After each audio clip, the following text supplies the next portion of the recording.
I'm doing a notice of tort claim.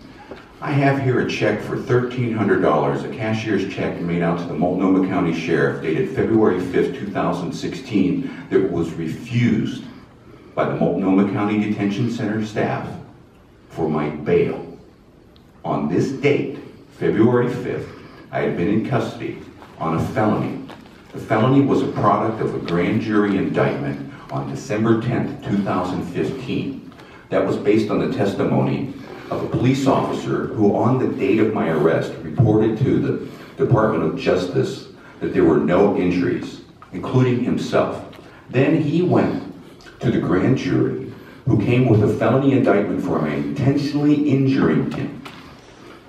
Now, I think that this all traces to the fact that you all want to silence people. You already cut these people's time today. And I'm going to sue, and I'm going to remind you that I was here in April of 2014 saying that Kafori Court, the 5-plex, was vacant, and it's vacant now. There's over $250,000 worth of affordable housing rent that hasn't been collected, and none of you has done a thing. These people are here because they're participating in the process, and you're not. You're all just a bunch of jerks, and you deserve to be replaced by any of these people that spoke here this morning, because at least they're honest with themselves, and I can't see that any of you are.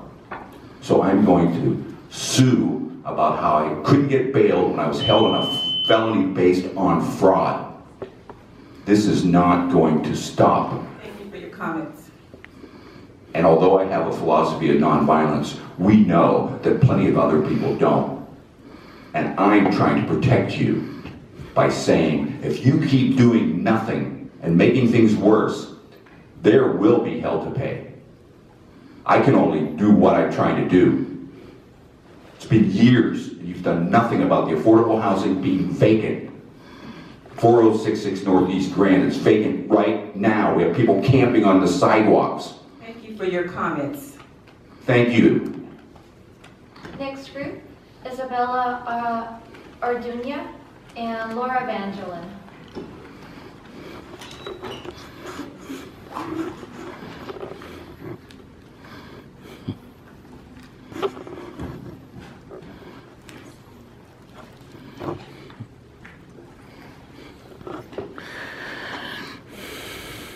Hello, my name is Isabella Arduña, and I am also an intern in District 2 for Commissioner Smith. The opportunity for this job was given to me by the gracious efforts of both my grandmother and Commissioner Smith, with the Summer Works program providing me the opportunity to meet and mingle with other interns in the county. Without their combined efforts, it's more than likely that at this point in time I'd be with my father in California, jobless, and missing out on the opportunities that are currently being given to me. While working under Commissioner Smith and her staff, I've had the opportunity to learn a lot over the course of the summer.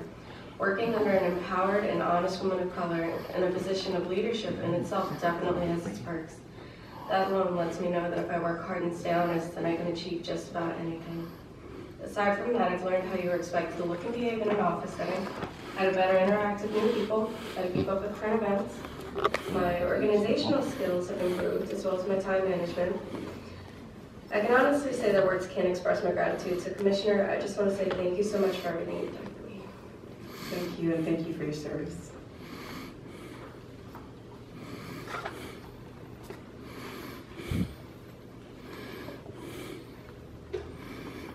Can you state your name for the record? My name is artist Laura Vanderlyn, and I just want to say to all the women that came and spoke today, thank you very much. It's a very, very, very brave thing to come up here and speak about your abuse and about your struggle in this country. I'm very, very, very, very concerned. And it disturbs me to hear these women speak here on domestic violence when Chief Marshman is sitting right behind them. There's evidence and there's records and there's,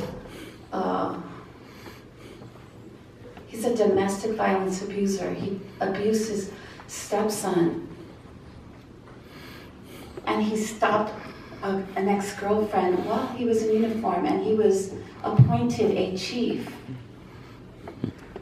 This is frightening. It's frightening that a leader, the first leader that we had, the first chief that we had that I knew of, Chief O'Day, that was domestic abuse.